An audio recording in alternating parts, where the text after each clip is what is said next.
어제가 미국 시간으로 설날이었습니다. 저희들이 한국을 떠나서 미국에 사신 지 여러 해가 되셨는데 이제 음력설의 설날이 점점 이제는 퇴색해져서 그냥 토요일이었습니다.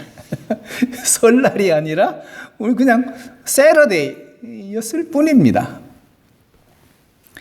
설날이 되면 세배하고 세뱃돈 이제 받던 기억들과 그 세뱃돈을 불려주겠다고 그것을 거두어 가시던 어머니의 아주 어릴 때 추억들이 생각이 납니다.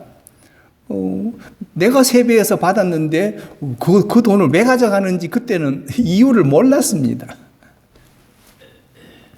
설날이 되면 생각나는 것이 있습니다. 저에게도 두 가지의 깨달음이 있었습니다. 첫 번째는 보고 싶다. 이것이 설날에 제가 품었던 마음입니다. 보고 싶다.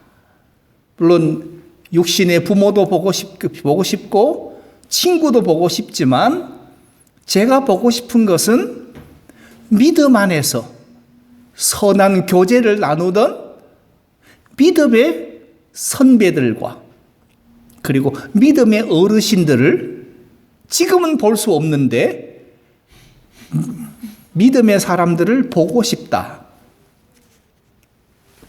그리고 그분들이 남겨놓은 흔적들과 그분들이 제게 베풀어 주셨던 사랑과 배려와 축복과 그들의 경건하셨던 신앙의 생활과 기도 모습들이 문득 설날이 되어서 보고 싶었습니다.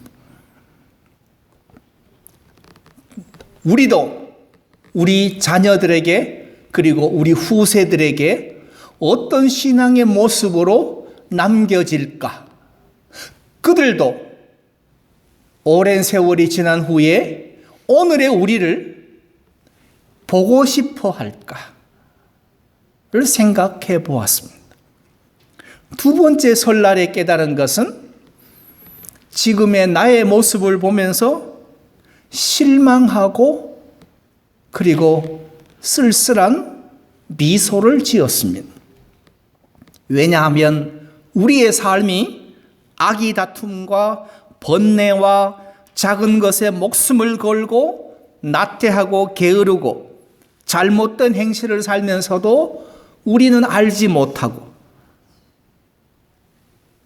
그러나 하나님은 알파가 되시고 오메가가 되시는 하나님은 나의 모든 것을 알고 계시는데 그런데 나만이 모르고 있다면 얼마나 안타깝고 실망이 되겠습니까? 우리보다 먼저 가신 신앙의 선배들은 우리를 보고 안타까워할 것입니다. 찬송가 256장 맨 마지막 절의 시가 탕자처럼 기진하니 믿는 자여 어찌할꼬 어이할꼬 곧 가까이 임하는데 믿는 자여 어이할꼬 주님 너를 부르신다 믿는 자여 어이할꼬 대답할 리 어디 있나 믿는 자여 어이할꼬 믿는 자를 찾으시는 그러나 믿는 자를 찾을 수 없는 찾으시는 하나님께서 찾고자 하시나 보이지 않고 찾을 수 없어서 믿는 자여 어이할꼬 탄식하시는 주님의 음성을 들으십니까? 아니면 지금의 내 믿음에 최대한 만족하십니까? 한국에서 교인들을 이제 가르치는데 이렇게 가르칩니다. 오늘 우리가 최고의 예배를 드렸습니다. 박수 칩니다. 우리 예배를 하나님께서 최고의 영광으로 받으셨습니다. 박수, 할렐루야, 박수 쳤습니다. 교회가 그렇게 가르치면 교인들은 오늘 내가 드린 예배가 최고의 예배요. 하나님이 그 최고의 예배를 최고의 영광으로 받으신다고 믿어버립니다. 무엇이 부족한지, 어디서부터 잘못되었는지, 근본의 가치가 과연 있는 것인지 아무도 살펴보지 않고 최고의 예배를 드렸다.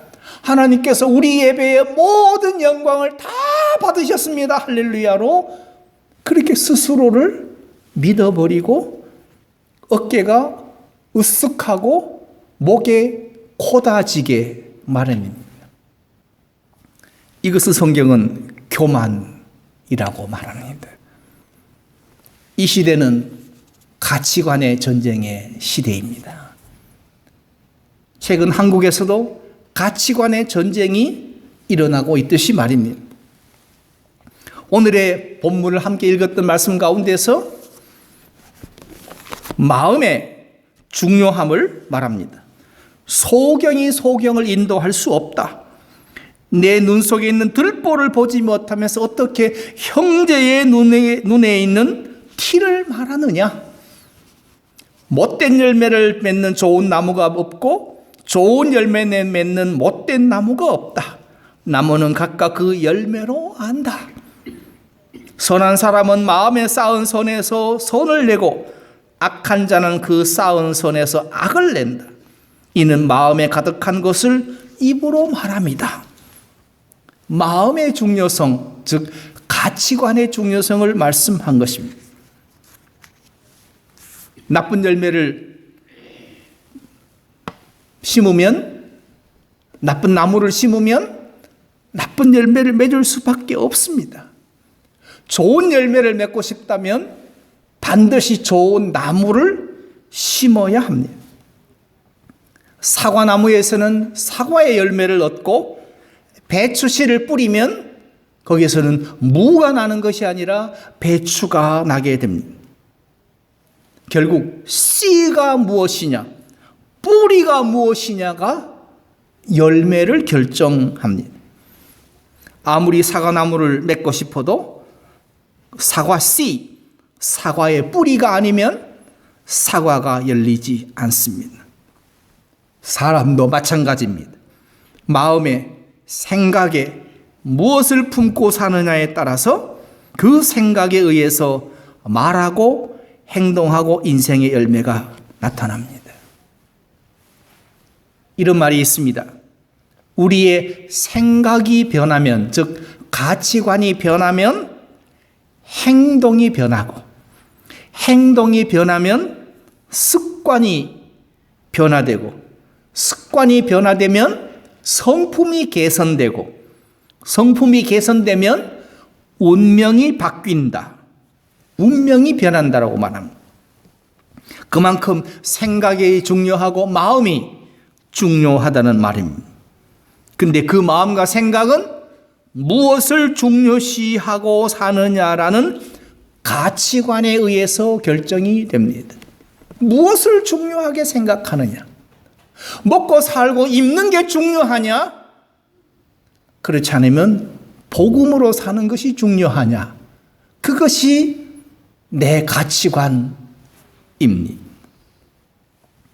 사람의 인생은 어떤 것을 중요시하고 사느냐에 하는 가치관에 의해서 결정이 됩니다. 그러므로 가치관이란 삶에서 가장 중요시하는 것, 가장 먼저 하려는 것, 인생을 살아갈 때에 무엇을 중요하고 무엇을 가장 먼저 하려 하고, 기도할 때에 무엇을 먼저 구하고 무엇을 위하여 목숨을 걸고 있는가에 우리의 가치관이 결정되고 있습니다.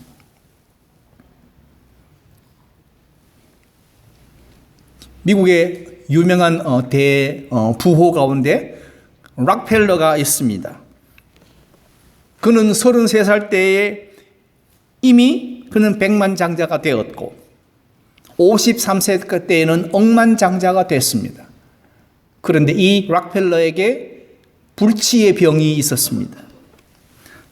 알로피셔라는 병인데 탈모증 비슷한 병입니다. 머리카락과 눈썹이 다 빠지고 몸이 초췌해져서 말라가는 병이었습니다. 억만장자인데 머리카락과 눈썹이 다 빠지고 말라가는 병을 앓고 있었습니다. 어느 날 의사가 결정적으로 말합니다. 이런 상태는 1년을 견딜 수 있을지 모르겠습니다. 즉 오래 살아야 1년 산다는 말입니다. 이 말을 들은 날 락펠러는 몹시 괴로워했습니다. 그 당시 사업은 너무너무 잘 돼서 이미 억만장자가 되어 있었는데 내가 이렇게 산다니 설명할 게 없었습니다. 밤에 잠들려고 침대에 누웠는데 억울해서 견딜 수가 없습니다. 괴로워하면서 눈물로 지새기도 했습니다. 근데 어느 날 침대에 누웠다가 그가 깨달은 것이 있습니다. 내가 가진 돈은 아무것도 아니다. 돈은 아무것도 아니다. 하나님이 나의 모든 것 되신다. 돈은 아무것도 아니다. 명예도 권력도 아무것도 아니다. 하나님만이 나의 모든 것 되신다. 하고 소리치면서 벌떡 일어났습니다. 그리고는 그 자리에 주저앉아서 침대 곁에 무릎 꿇고 하나님 앞에 비로소 참회의 기도를 시작했습니다. 하나님, 내가 그동안 그토록 목숨 걸고 살며 애썼던 돈은 내게 아무것도 아닙니다. 이 시간 이후로 하나님만이 나의 모든 것 되십니다. 이튿날 새벽에 그의 인생이 달라졌습니다. 새벽 기도를부터 시작해서 교회에서 진실한 그리스도인이 되어서 성도가 되어서 그가 복음을 위해서 어떻게 살아야 할까를 찾기 시작했습니다. 그래서 그가 뉴욕에 있는 리버사이드 교회를 그가 세웠습니다. 그리고 가난한 사람을 돕는 의료 사업을 위해서 자기 모든 재산을 쏟아부었습니다. 락펠러에 대해서 여러 가지 이야기가 있지만 우리가 신앙의 교훈을 얻고자 한다면 그가 돈은 내게 아무것도 아니라는 사실을 깨닫는 순간 하나님만이 나의 모든 것이 되심을 비로소 깨달았습니다. 그것을 깨닫고 그의 가치관이 변한 후에 그의 인생은 전혀 새로운, 즉 복음에 합당한 성도의 인생으로 그의 생애가 변화된 것입니다.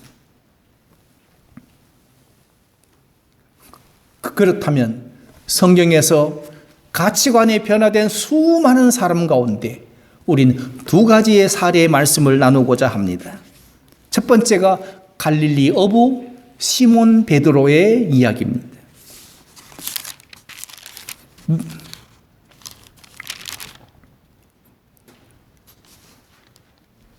누가복음에 보면 누가복음 5장에 시몬 베드로가 그가 어부로서 물고기 잡으러 나가서 밤새도록 일을 했습니다.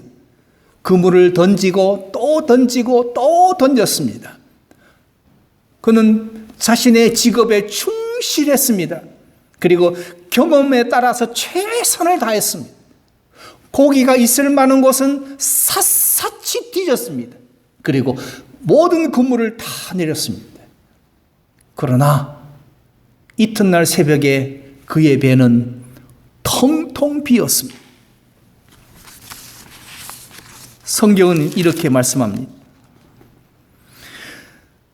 선생의 우리들이 밤이 맞도록 수고를 하였으되 얻은 것이 없습니다. 얻은 것이 없습니다. 밤새도록 수고했는데 내가 아무것도 얻지 못했습니다. 아니, 이제까지 이런 일은 한 번도 없었습니다. 그런데 내가 이런 일을 당했습니다. 그 다음 성경 말씀이 말씀에 의지하여 내가 그물을 내리겠습니다. 내 경험과 내가 가진 모든 지식과 기후의 상태와 갈릴리 호수의 조건은 따지지 않고 지금 이 시간 말씀대에 의지하겠습니다. 그리고 그물을 내리겠습니다. 성경은 이렇게 증거합니다. 그리한즉 고기를 애운 것이 쉼이 많아 그물이 찢어지는지라. 이제까지 한 번도 경험하지 못했던 놀라운 일이 갈릴리 어부 시몬의 인생에 찾아옵니다. 이 인생을 시몬은 돈 버는 수단으로 삼지 않았습니다. 그는 예수님을 따르기로 했습니다. 주님께서 나를 따르라고 하시니까 다 버렸습니다. 무엇까지 버렸는가 하면 고기를 가득 채운 배, 고기 잡는 그물까지 모두 다 훌훌 털어버리고 예수님을 따라갔습니다. 왜 그렇게 갔습니까? 그의 가치관이 변했기 때문입니다. 돈이 중요한 것이 아님을 알았습니다. 고기 잡는 것이 중요한 것이 아님을 알았습니다. 사람을 낚는 것, 사람을 변화시키는 것, 예수님의 제자가 되는 것이 이 시간 내 인생에 가장 소중한 것임을 알았습니다. 사람들을 예수 믿게 만드는 일이 더 가치 있고 보람된 일이기에 다 버렸습니다. 제 친구 목사님의 이야기입니다. 총신신학대학원에 재학 중일 때 늘 갈등했습니다. 그 고민이 있습니다. 졸업하면 목사 안수를 받고 목회를 해야 하는데 그 사모는 여보 지금이라도 그만두면 안 돼? 지금이라도 딴 거 하면 안 돼? 계속 그러고 있습니다. 그러니까 남편은 소명을 받아서 신학교를 왔는데 그 아내는 소명 없이 따라왔습니다. 그러니까 둘이가 싸우면 그 소명은 당신 받은 거잖아. 나는 안 받았잖아. 하며 싸웠습니다. 그래서 삼각산 기도원에 들어가서 기도하면서 하나님 은혜를 경험하기로 했습니다. 그래서 이 친구의 마음에는 선교사가 되는 꿈을 가졌습니다. 그것이 하나님께 영광임을 알았습니다. 그런데 그의 아내는 돈 버는 것이 중요하고 세상에서의 그 평안함과 그리고 자기 이름을 드러내는 것이 여전히 중요했습니다. 이 어려움 사이에 여러 해 동안 갈등과 갈등 끝에 이제 그 사모가 변화되기 시작했습니다. 가치관이 변화된 겁니다. 이제는 사모가 더 주님 위에 살겠다고 변화되니 선교의 사역이 정말로 하나님께서 역사하시는 능력의 역사로 인해서 아주 선교 사역이 번창하게 된 것을 저는 알고 있습니다. 삶의 우선순위가 무엇이 참된 가치인가를 깨닫고 아는 것이 가치관을 바꾸는 전쟁의 가장 소중한 일입니다. 두 번째가 빌립보에 있는 그 빌립보 그 감옥에서의 바울과 간수의 사건입니다. 빌립보 성에 들어갔더니 귀신 들린 여자가 그 점을 보면서 돈을 벌었습니다. 사도 바울은 예수의 이름으로 귀신을 쫓았더니 그 귀신 들린 여자를 소유한 주인이 경제적으로 손실을 입게 되자 사도 바울을 고소했습니다. 바울이 이제 옥에 갇히는 신세가 됐습니다. 옥에 갇혀 있는 동안에 낙심하거나 절망하지 않고 오히려 찬양하고 기도했습니다. 하나님께서 기적을 행하셔서 옥문이 열리고 그리고 포승줄이 묶어놓은 줄이 끊겨지는 기적이 일어났습니다. 이것은 도망할 기회가 주어진 겁니다. 자유의 몸이 되어서 땅끝까지 복음 전할 기회가 주어졌습니다. 이를 본 간수는 옥문이 열리고 죄수가 없는 것을 보고 놀랍니다. 그 당시에 로마법으로는 죄수를 놓친 간수는 군법에 의해 회부되어 대신 죄수가 되거나 사형을 받아야 하기 때문입니다. 이를 안 간수가 스스로 목숨을 끊으려 했습니다. 그 순간 바울이 나타나서 죽지 말라. 우리가 여기 있노라. 우리는 도망가지 않았다. 목숨 끊지 말라고 말합니다. 우리는 여기서 바울의 행동을 이해하지 못합니다. 한번 생각해 보십시오. 옥에 갇힌 자의 소망이 무엇입니까? 그것은 자유의 몸이 되는 거 아닙니까?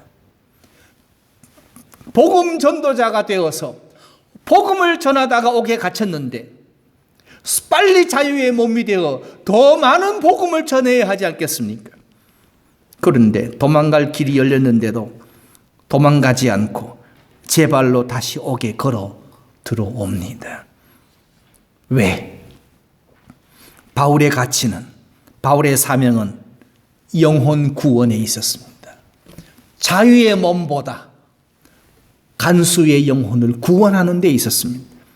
예수 복음 증거.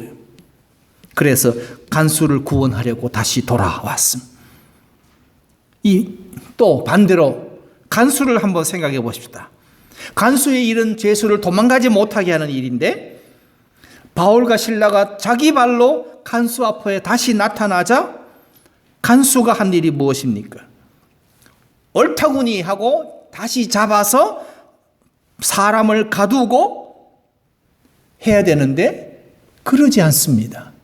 간수가 무릎을 꿇고 간구합니다.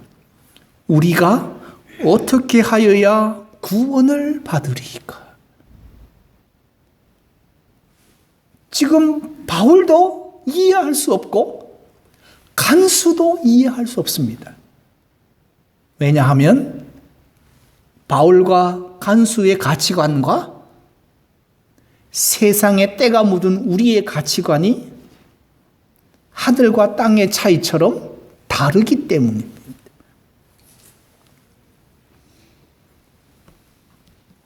간수의 생각의 중심은 사람을 가두고 죽이는 데 있는 것이 아니라 자신의 영혼 구원에 있었습니다. 우리가 어떻게 하여야 구원을 받으리까? 그의 직업은 간수였습니다. 죄인들을 관리하는 것이었습니다. 옥문이 열렸습니다. 다 도망가는데 바울과 실라는 도망가지 않았습니다. 그를 잡아서 다시 넣어야 되는데 그게 중요한 것이 아니라 어떻게 하여야 내가 구원을 받을 수 있습니까? 자신의 영혼의 구원에 관심이 있었습니다. 그 결과로 자신도 구원받고 가족들도 구원을 받게 됩니다. 우리 인생에서 실리와 실리가 만나면 다툼이 있고 갈등이 생겨납니다.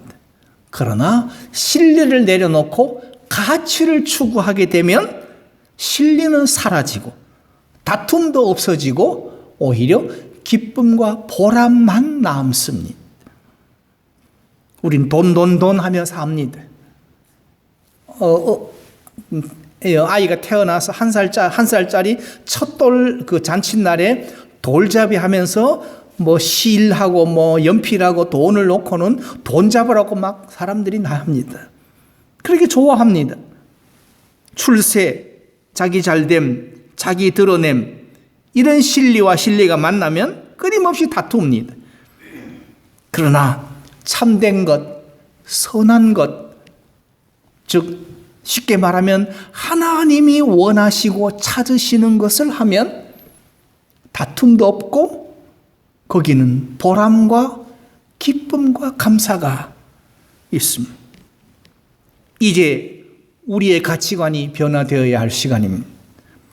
삶의 중심은 우리 자신의 부귀영화와 장수가 아닙니다.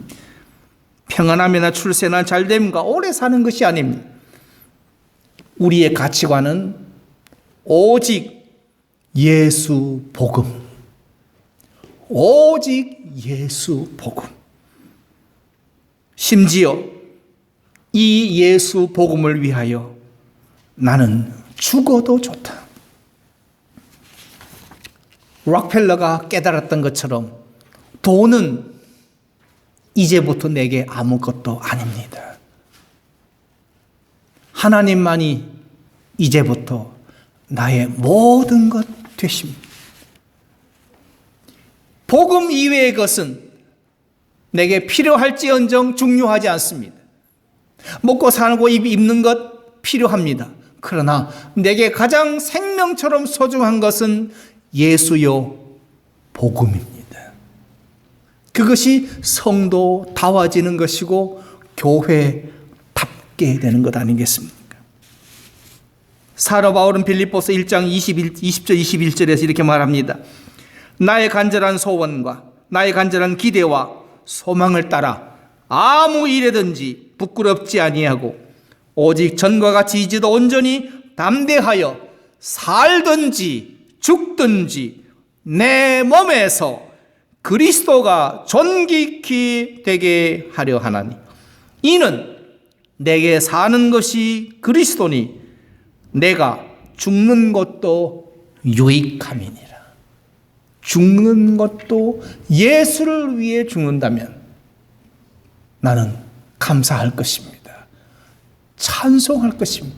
그것이 내게 유익하다면 주님 뜻대로 하옵소서. 예수를 위해 살기로 우리의 가치관을 바꾸십시다.